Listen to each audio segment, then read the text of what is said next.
والصلاة والسلام على سيد الأنبياء وخاتم النبيين وعلى آله وأصحابه ومن تبعهم بإحسان ودعا بدعوتهم واستنى بسنتهم واهتدى بهديهم بإيمان وإحسان ويقين إلى يوم الدين. أما بعد، فأعوذ بالله من الشيطان الرجيم. بسم الله الرحمن الرحيم.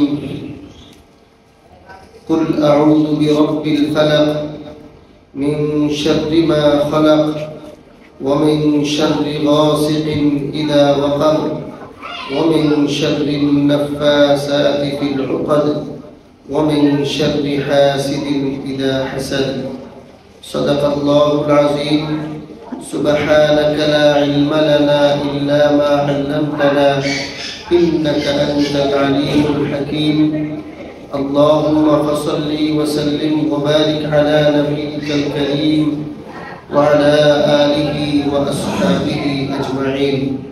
اللهم صل على سيدنا محمد في أول كلامنا.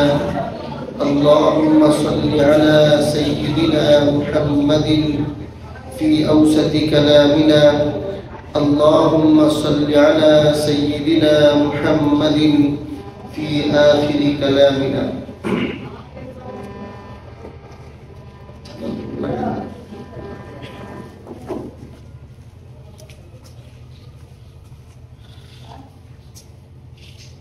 আমাদের ধারাবাহিক আলোচনা চলতেছিল কুরআনুল কারীমের শেষ 10 সূরার তাফসীর। সেই ধারাবাহিকতায় আজকে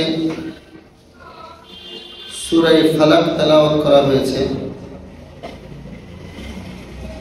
কুরআনুল কারীমের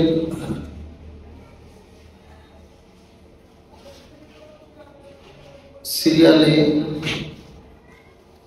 এই সূরা 113 নম্বর সূরা, আর নাজিল হওয়ার দিক বিবেচনায় ওই সিরিয়ালে 20 নম্বর সূরা, সূরা ফিলের পরে মাদানী জিন্দেগিতে এই সূরা নাজিল হয়।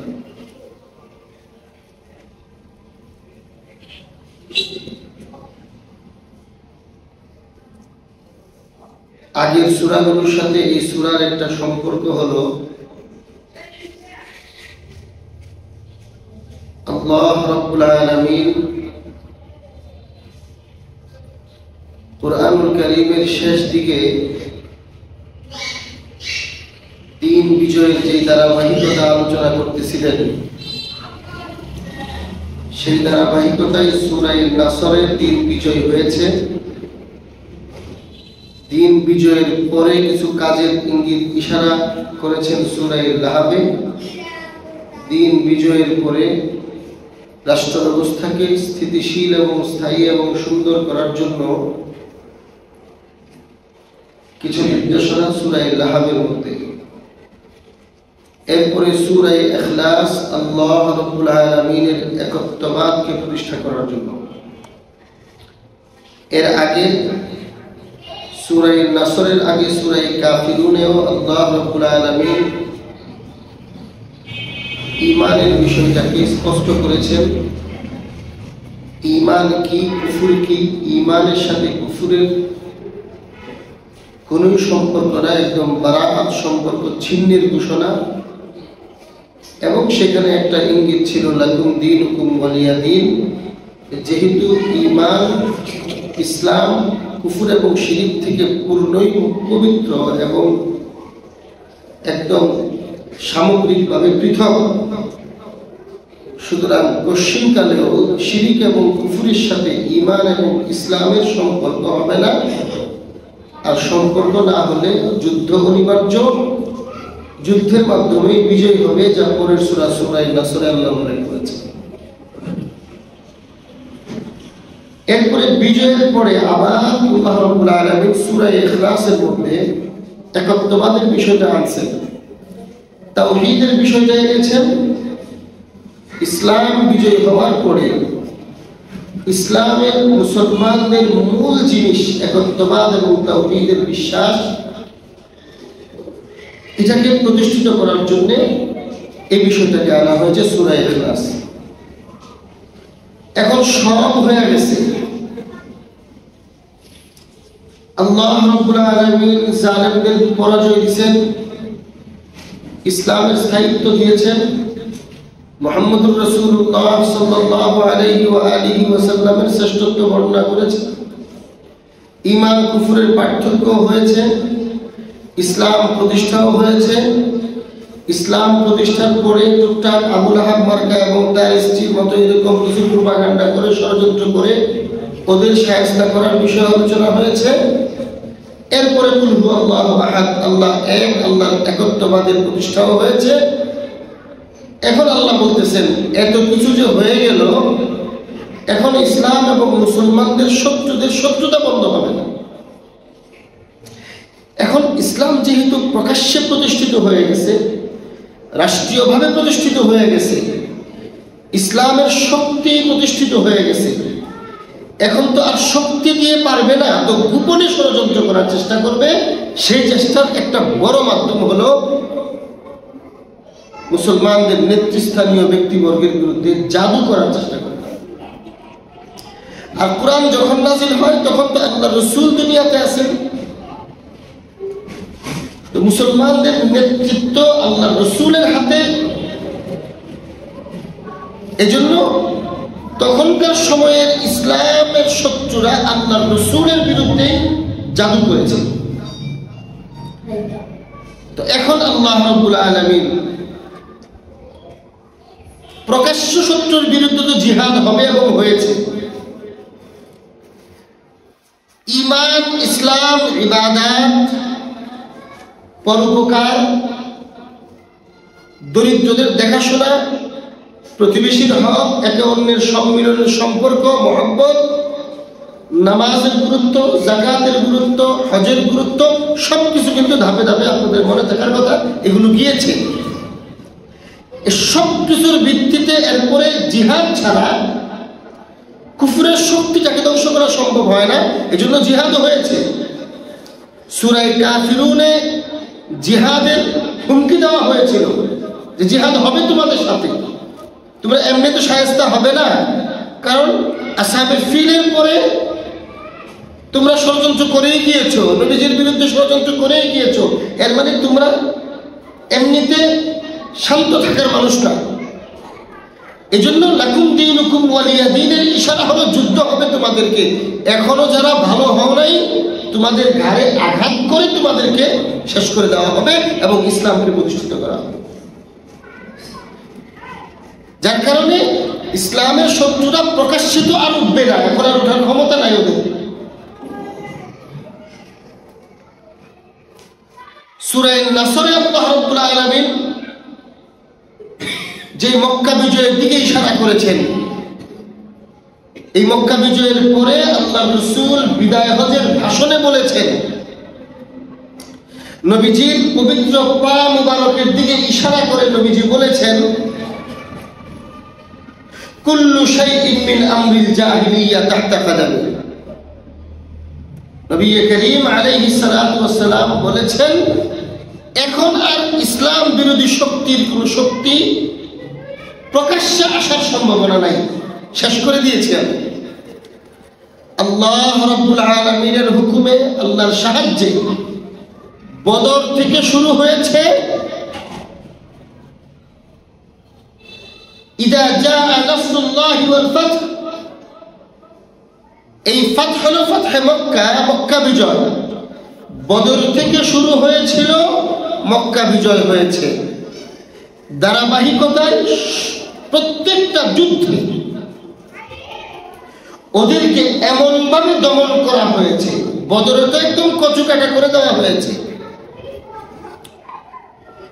উহুদেও সাময়িকভাবে শেষ করা হয়েছে, খন্দকে তো একদম এমন ভাবে শেষ করে দেওয়া হয়েছে। আল্লাহর রাসূলের একজন সাহাবী খন্দকের যুদ্ধের মূল্যায়ন করতে গিয়ে এভাবে বলেছেন, খন্দকের যুদ্ধে কাফের মুশরিকদেরকে এমন ভাবে পরাজিত করা হয়েছে যে আমার বিশ্বাস আর কখনো এই কাফেররা মদিনার দিকে তাকানোর মতো হিম্মত করবে না। খন্দকের পরেও যুদ্ধ হয়েছে, কিন্তু খন্দক থেকে আজকে পর্যন্ত বর্তমান ইসরায়েল গত বছরের শেষ নাগাদ অক্টোবরে চেষ্টা করেছিল শুধু মদিনা শরীফের দিকে তাকানোর জন্য, সামগ্রিকভাবে আসার হিম্মত হয় নাই, যার কারণেই হামাস তড়িঘড়ি করে 7 অক্টোবরে হামলা করল। তাদের পরিকল্পনা ছিল মদিনা শরীফের দিকে তাকাবে এবং মদিনা শরীফের দিকে আসবে, যুদ্ধ করে তো পারবে না মদিনাতে আসার। ওই যে খন্দকে যে মাইর খেয়েছে তাদের পূর্বপুরুষরা ইহুদিরাই, ওই মাইরের আঘাত তারা আজকেও সহ্য করতে পারে না। একদিকে তো চায় যে মদিনার দিকে অগ্রসর হবে, কিন্তু হিম্মত নেই, সাহস নেই। এজন্য চায় মদিনার দিকে অগ্রসর হবে, আবার 3 কদম পিছনে আসে, যার কারণে রাজনৈতিকভাবে অগ্রসর হওয়ার চেষ্টা করেছিল। অক্টোবরে মোটামুটি আমরা তখন আলোচনা করেছি, গত বছরের অক্টোবরে বা ডিসেম্বরের দিকে মদিনা শরীফকে ইসরায়েলকে দিয়ে দেওয়ার অথবা রাজনৈতিকভাবে নিয়ন্ত্রণের একটা চুক্তি স্বাক্ষরিত হওয়ার সম্ভাবনা ছিল। সম্ভাবনা নয়, মোটামুটি 90% কাজ হয়ে গিয়েছিল, শুধু প্রকাশ্যে স্বাক্ষরটা বাকি ছিল। যার কারণেই হামাস প্রধান ইসমাইল হানিয়া রাহিমাহুল্লাহ শহীদ তিনি বলেছিলেন যে আমরা তড়িঘড়ি করে 7 অক্টোবরে হামলার মূল কারণ ছিল এটা, যদি এটা আমরা অক্টোবরে না করতাম তাহলে সামনে নভেম্বর ডিসেম্বরের দিকে তারা এই কাজটা করে ফেলত। আজকে পর্যন্ত খন্দকের যুদ্ধের পরে আজকে পর্যন্ত ইহুদি, খ্রিস্টান, মুশরিক এবং পৃথক হোক, ঐক্য শক্তি হোক, মদিনা শরীফের দিকে হামলা করার সাহস আজকে পর্যন্ত পায়নি। এরপরে ধারাবাহিক আরো যুদ্ধ হয়েছে। সূরা নাসরে আল্লাহ রাব্বুল আলামিন মক্কা বিজয়ের ইশারা করেছেন, ইঙ্গিত করেছেন। তো মক্কা বিজয়ের পরে তো এমন ভাবে শেষ হয়েছে যে মক্কা বিজয়ের পরের বছর বিদায় হজের ভাষণে রাসূল বলেন, কুল্লু শাইইন মিন আমরিল জাহিলিয়া তাহতা কাদামি। জাহিলিয়া কি? কুফর, শিরক, তাগুত, মানে আল্লাহ রাব্বুল আলামিনের বিধিবিধান, ঈমান, ইসলামের বাইরে যা আছে সব তাগুত। আল্লাহ বলেন এই সমস্ত জাহিলিয়াতকে আমি যেইভাবে জাহিলিয়াতের বিভিন্ন প্রকার, যাকে সাংস্কৃতিক শক্তি দিয়া পরাজয় করা দরকার তাদেরকে ওইটাই করেছি, যাদেরকে অর্থনৈতিকভাবে পরাস্ত করা দরকার সেটাই করেছি, যাদেরকে রাজনৈতিক পরাজয়ের দরকার তাদের সাথে রাজনৈতিক কাজ হয়েছে, যাদেরকে কূটনৈতিকভাবে চুক্তি করে পরাজয় করা দরকার সেটাও করেছি, যাদেরকে কোনোভাবেই হয় না জিহাদের জান্ডার মাধ্যমে, সশস্ত্র আঘাতের মাধ্যমে তাদেরকে পরাজিত করেছি। রাসূল বলেন, কুল্লু শাইইন মিন আমরিল জাহিলিয়া তাহতা কদামি। আজকের অবস্থা হলো সমস্ত জাহিলিয়া তথা ইসলামের বাহিরে যা আছে, সামাজিক শক্তি থেকে নিয়ে রাষ্ট্র আন্তর্জাতিক শক্তি পর্যন্ত সবকিছুর শক্তির ঘাড় মটকিয়ে আমি আমার পায়ের নিচে রেখে তোমাদের সামনে দাঁড়িয়ে ভাষণ দিচ্ছি। নবী করিম আলাইহিস সালাতু ওয়াস সালাম এই কথা বলেছেন, এর মানে কিছুই আজকে আর নাই। মানে প্রকাশ্যে নাই, যুদ্ধ সাহস নাই, সামনে আসার হিম্মত নাই। তো এখন কি করবে? ওদের একটা চারিত্রিক অধঃপতন আছে, ওদের একটা চরিত্রগত অধঃপতন আছে, সেটা হলো কিছুই করতে পারবো না তো পিছনে হিংসা করবো।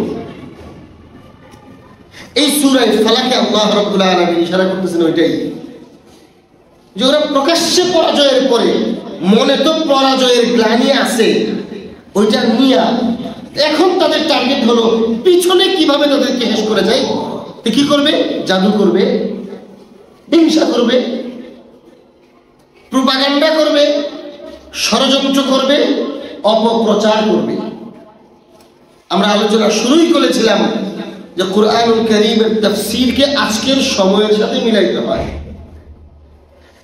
এখন আপনি দেখেন তো বাংলাদেশের 16 বছরের জালেমদের পতনের পরে আজকে 3-4 মাস যাবত কি হচ্ছে, আমি সূরা ফালাক থেকে মিলিয়ে দিব আপনাদেরকে।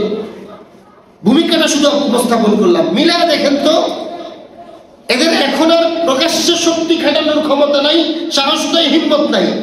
এখন তারা কি করে? পিছনে পিছনে ষড়যন্ত্রে লিপ্ত।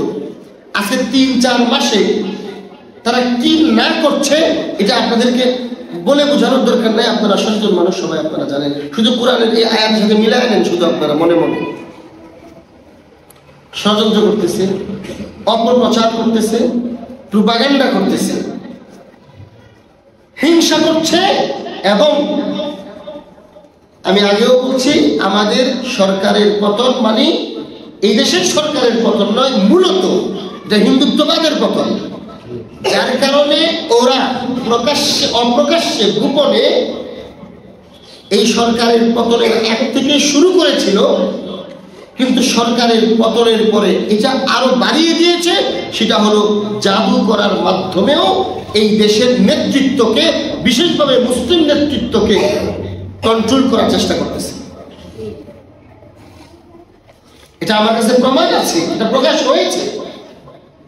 বিশেষ করে এই দেশে ইসকন নামক হিন্দুত্ববাদী উগ্র জঙ্গিবাদী সংগঠনের মাধ্যমে এই জাদুর কাজটা খুব বেশি করতেছে। আপনাদেরকে আমি এগুলো আগেও বলছি, আজকে না ইনকিলাবের রিপোর্ট হয়েছে গত কয়েকদিন আগে।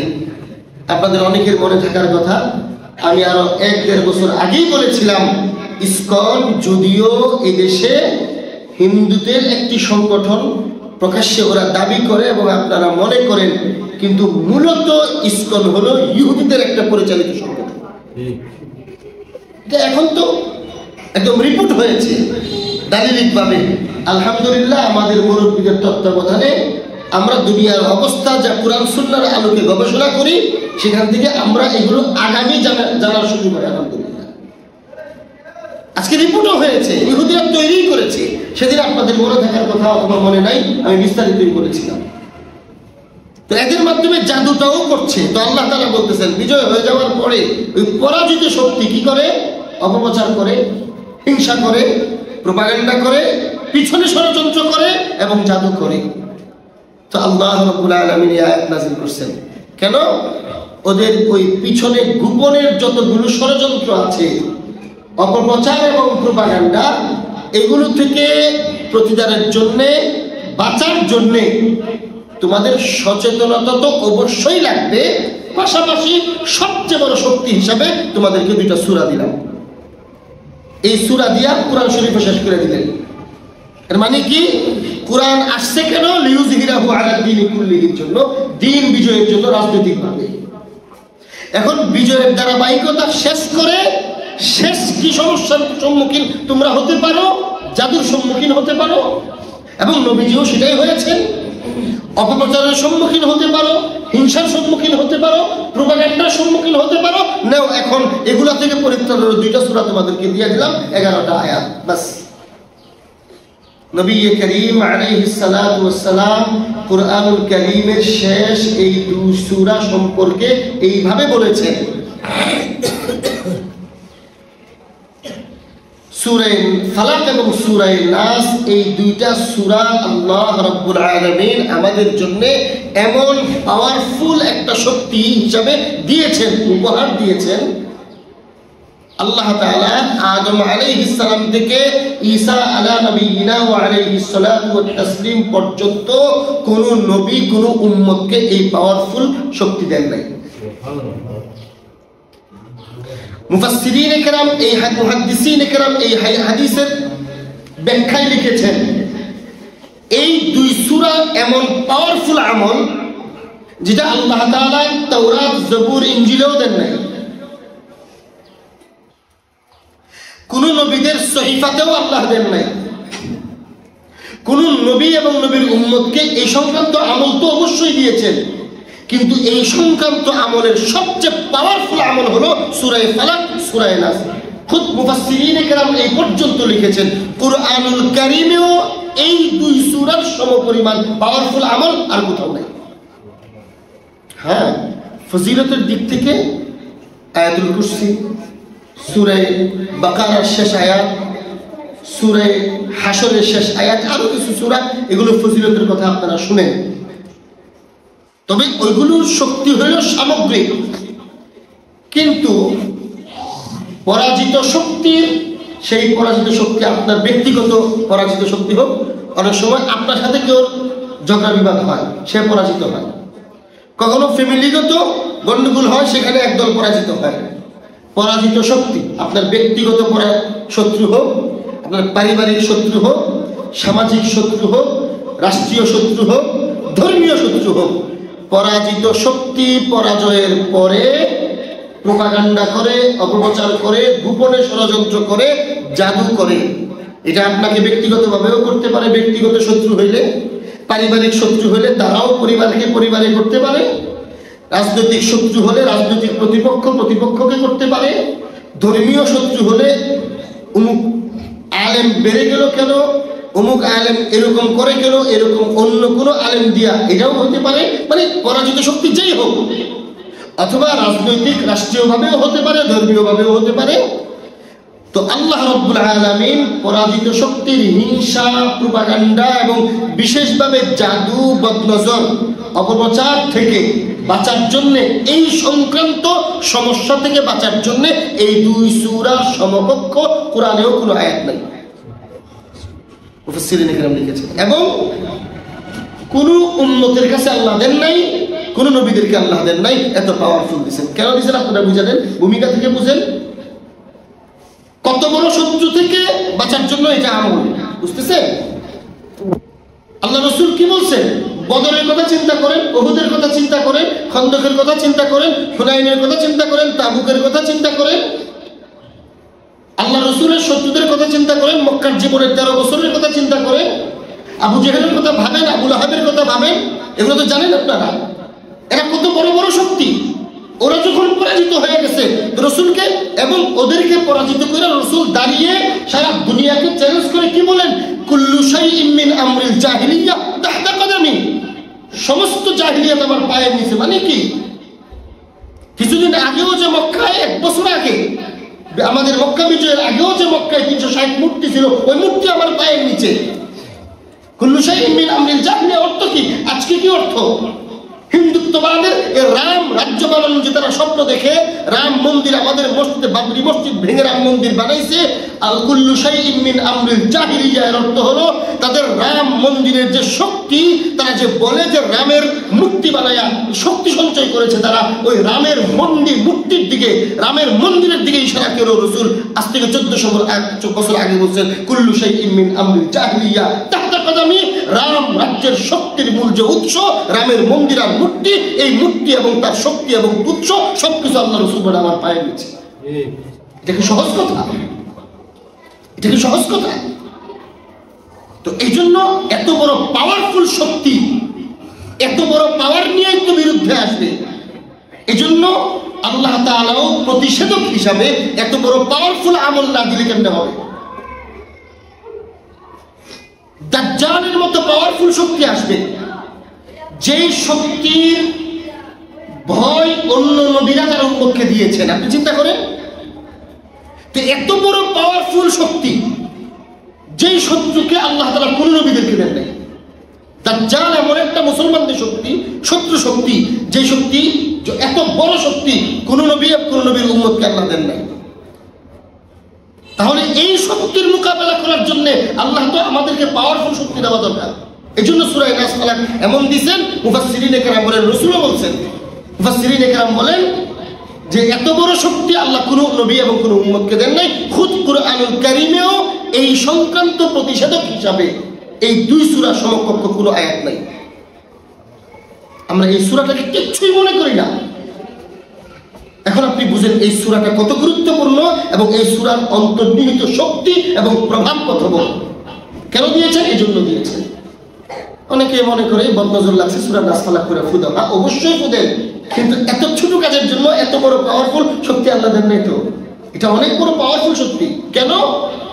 মুসলমানদের আন্তর্জাতিক কুফর এবং শিরকের শক্তির মোকাবেলায় ওরা পরাজিত হওয়ার পরে যে পিছনে পিছনে ষড়যন্ত্র করবে, ওই ষড়যন্ত্র থেকে বাঁচার জন্য, এবং জাদু করবে, ওই জাদু থেকে বাঁচার জন্য আল্লাহ তাআলা এই শক্তিটা দিয়েছেন। মুসলমানদের বিজয় এমনিতে হয় না, এটা আমাদের বুঝতে হবে। আমাদের অন্তর্নিহিত শক্তি হলো এটা। মুসলমানদের বিজয় এমনি হয় না, মানুষ আশ্চর্য হয় কেমনি বিজয় হইল। আলহামদুলিল্লাহ সিরিয়া বিজয় পেয়েছে, মানুষ আশ্চর্য। 12 দিন, 53 বছরের জালেম 12 দিনে শেষ। কেমনে হইল? আরে ভাই এই পাওয়ারের কারণে হয়েছে।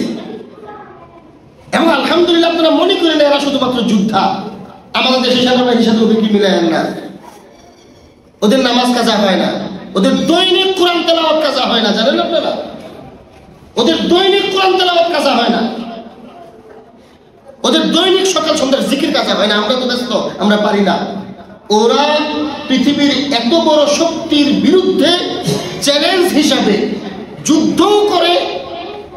সিরিয়ার মতো এত বড় একটা শক্তি, যার পিছনে ইরান আছে, যার পিছনে ইসরায়েল আছে, যার পিছনে শক্তি হিসাবে আমেরিকা আছে, এত বড় শক্তির মোকাবেলায় 12 দিনে কেমনে সম্ভব?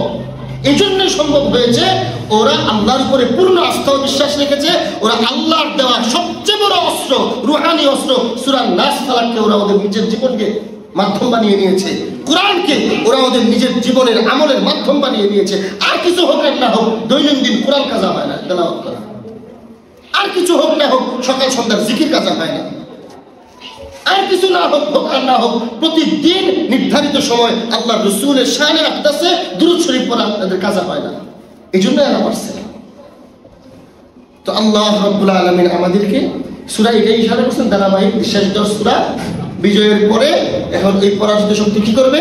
প্রোপাগান্ডা করবে, সমালোচনা ষড়যন্ত্র করবে, অপপ্রচার করবে, জাদু করবে। তো এখন নাও তোমরা সূরায় তোমাদেরকে প্রতিষেধক দিলাম। সচেতনতা তো অবশ্যই লাগবে, এগুলো আল্লাহ আগে বলছেন। এখন সাথে সাথে আর 2টা সূরাও দিলাম, 11টা আয়াত। এই আয়াতের মাধ্যমে তোমরা ওদের প্রোপাগান্ডা থেকে বাঁচতে পারবা, তোমরা ওদের শক্তির মোকাবেলা করতে পারবে। এখন আল্লাহ এই সূরা নাযিল করলেন। কি অর্থ? কুল আউযু বিরাব্বিল ফালাক। রাসূল আপনি বলেন, নিজেও আমল করেন, উম্মতকেও শোনান। আউযু বিরাব্বিল ফালাক, প্রভাতের ভোরের রবের কাছে, প্রভাতের বা ভোরের রবের আশ্রয় গ্রহণ করছি। কুল আউযু বিরাব্বিল ফালাক, আমরা ভোরের প্রভাতের রবের আশ্রয় গ্রহণ করছি। ফালাক মানে হলো ফারা, চির হওয়া, অর্থাৎ রাতের অন্ধকার চিরে প্রভাতের ভোরের সূর্য উদিত হয়, সূর্য চাঁদ উদিত হয়। আল্লাহ রাব্বুল আলামিন এটা একটা মহান ক্ষমতা এবং শক্তি। সময় নাই, ওইদিকে আলোচনার সময় নাই, এই জন্য আল্লাহ এটা বলছেন। এইখানে আল্লাহ তাআলার এই গুণটা এই জন্য আনছেন, আল্লাহ এত বড় মহান শক্তি, যিনি রাতের অন্ধকার চিরে দিন শুরু করেন। এখানে আল্লাহর এই রব এবং ফালাকের রব এই গুণ কেন আনলেন? রাতের অন্ধকারে যত ধরনের অনিষ্টতা, অন্যায়, পাপাচার এবং জাদুটোনা, বদনজর, জিন্নাত এবং খারাপ জিন্নাত আর মানুষের কর্মকাণ্ড, প্রোপাগান্ডা, পরামর্শ, ষড়যন্ত্রের পরামর্শ, এই সব কিছু রাতের আধারে, রাতের অন্ধকারে হয়। মানুষও করে, শয়তানও করে, জিন্নাতও করে। যেভাবে আল্লাহ তাআলা রাতের অন্ধকার দূরীভূত করে দিনের আলো এনে দেন, দিনের আলো আসলে অনেক বিপদ আপদ অনিষ্টতা এমনিতেই দূর হয়ে যায়, ঠিক তেমনি ভাবে গোপনেও শত্রুরা যা করবে, আল্লাহ তাআলার রব তো ফালাকের রব, আল্লাহর এই মহান ক্ষমতা, এটা দিয়া আল্লাহ আমাদেরকেও এই অনিষ্টতা থেকে হেফাজত করবেন। কুল আউযু বিরাব্বিল ফালাক মিন শাররি মা খালাক। মিন শাররি মা খালাক, আল্লাহ তাআলা যা কিছু সৃষ্টি করেছেন, সমস্ত সৃষ্টি জীবের মধ্যে, সমস্ত সৃষ্টির মধ্যে, শুধু জীব না, সমস্ত সৃষ্টির মধ্যে যত অনিষ্টতা আছে, আমি সমস্ত অনিষ্টতা থেকে ফালাকের রব তথা আল্লাহ রাব্বুল আলামিনের আশ্রয় চাই। দ্বিতীয় আয়াত, সমস্ত মাখলুকাতের মধ্যে ভালো হোক মন্দ হোক, সমস্ত মাখলুকাতের মধ্যে শার আছে, মন্দ দিক আছে।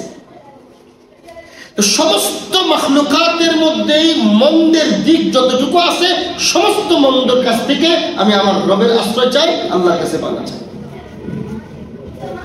ওয়া মিন শাররি গাসিকিন ইযা ওয়াকাবা,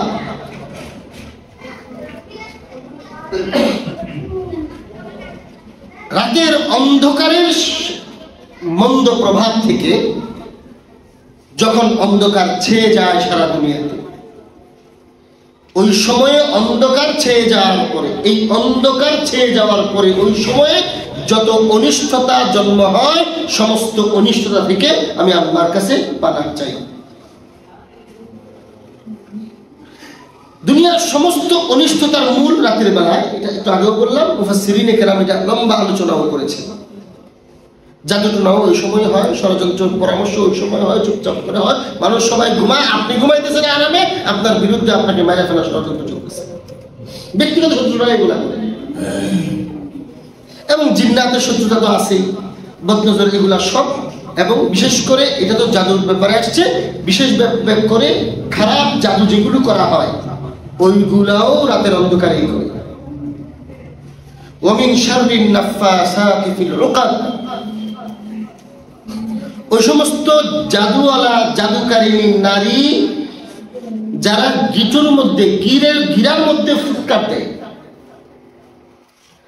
জাদু করার সময় বিভিন্ন ভাবে বিভিন্ন জাদু হয়। সবগুলো জাদুর একটা মূল কাজ হইল রশি হোক বা সুতা হোক বা যে কোনো চুল হোক, কোনো কিছু দিয়া গিরু দেয়, কোনো চুলের মধ্যে গিরু দেয়, কোনো পাতার মধ্যে গিরু দেয়, কোনো পুতুল বানায় গিরু দেয়, অথবা এমনি গিরু দেয়। গিরু দেওয়াটা এটা একটা জাদুর একটা মূল কাজ। আল্লাহ বলতেছেন ওয়া মিন শাররিন নাফাসাতি ফিল উকাদ, যেহেতু রাসূলের শানে সূরা নাযিল হয়, বিশেষ করে আমরা ইনশাআল্লাহ সূরা নাসের সময় ঘটনাও বলবো। আল্লাহ রাসূলকে যে জাদু করা হয়েছিল বিজয়ের পরে, আল্লাহ রাসূলকে জাদু করার কারণে করার সময় নারীরাও সম্পৃক্ত ছিল এটার সাথে। এজন্য আল্লাহ বলেন যে সমস্ত নারীরা ফুৎকার দিয়ে, ফু দিয়ে, গিরার মধ্যে ফু দিয়ে অনিষ্টতা করে, জাদু করে, ওই সমস্ত জাদুকারিনী নারীদের থেকে, তাদের ক্ষতি থেকে আমি আশ্রয় চাই। মুফাসসিরিনে কেরাম এখানে অনেক আলোচনা করেছেন, তাফসীরে আলোচনা হয়েছে শুধু নারী উদ্দেশ্য না, অর্থাৎ এখানে সত্তা উদ্দেশ্য। যে কোনো সত্তা, এটা মানুষ হোক, জিন্নাত হোক, শয়তান হোক, যেই হোক,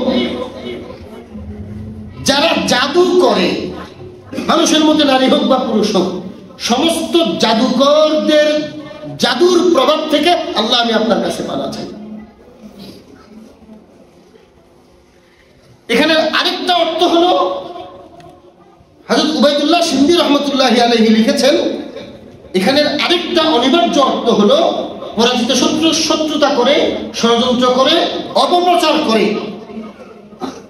নাফাসাতের আরেকটা অর্থ হলো অপপ্রচারকারীদের অপপ্রচার থেকে আল্লাহ আপনার কাছে পানা চাই। অপপ্রচার কি করে? কথার মাধ্যমে অপপ্রচার করে, মানুষের কানে কথা ঢুকে, এটাও ফুৎকারের সাথে, ফুয়ের সাথে তাসবিহ হয়। হযরত আল্লামা উবাইদুল্লাহ সিন্দি রহমতুল্লাহ আলাইহি তার তাফসীরের মধ্যে এই ব্যাখ্যা উল্লেখ করেছেন, জাদুর পাশাপাশি পরাজিত শক্তির অপপ্রচার থেকেও আল্লাহ আমি আপনার কাছে আশ্রয় চাই এবং পানা চাই। ওয়া মিন শাররি হাসিদিন ইযা হাসাদ, শেষ আয়াত, আল্লাহ হিংসুকের হিংসা থেকে আমি আপনার কাছে পানা চাই। হিংসাটা ব্যক্তি জীবন থেকে নিয়ে রাষ্ট্র পর্যন্ত। ব্যক্তির বিরুদ্ধে হিংসা করে, মানুষ মানুষের বিরুদ্ধে হিংসা করে, পরিবারের বিরুদ্ধে হিংসা করে, আত্মীয়ের বিরুদ্ধে হিংসা করে, বন্ধুর বিরুদ্ধে হিংসা করে, আবার অমুসলিম মুসলমানের বিরুদ্ধে হিংসা করে। কিরে ভাই, এটা কি কথা বলার জায়গা? কুফর, শিরিক, ঈমানের বিরুদ্ধে হিংসা করে, অমুসলিম মুসলমানের বিরুদ্ধে হিংসা করে, কুফরি রাষ্ট্র মুসলিম রাষ্ট্রের বিরুদ্ধে হিংসা করে, পরাজিত শক্তি বিজয়ী শক্তির বিরুদ্ধে হিংসা করে। আল্লাহ ওয়া মিন শাররি হাসিদিন ইযা হাসাদ, আপনার কাছে হিংসুকের হিংসা থেকেও পানা চাই। এরপরে এই সংশ্লিষ্ট আরো 6 আয়াত পরের সূরায় নাযিল হয়। আল্লাহ রাব্বুল আলামিন এই দুইটা সূরার মূল মাহাত্ম্য বুঝার তৌফিক আমাদেরকে দান করেন। এই সূরার পাওয়ারটা বুঝার তৌফিক দান করেন। আল্লাহ রাব্বুল আলামিন আমাদের বুঝার তৌফিক দান করেন। আমিন ওয়া আখিরু দাওয়ানা।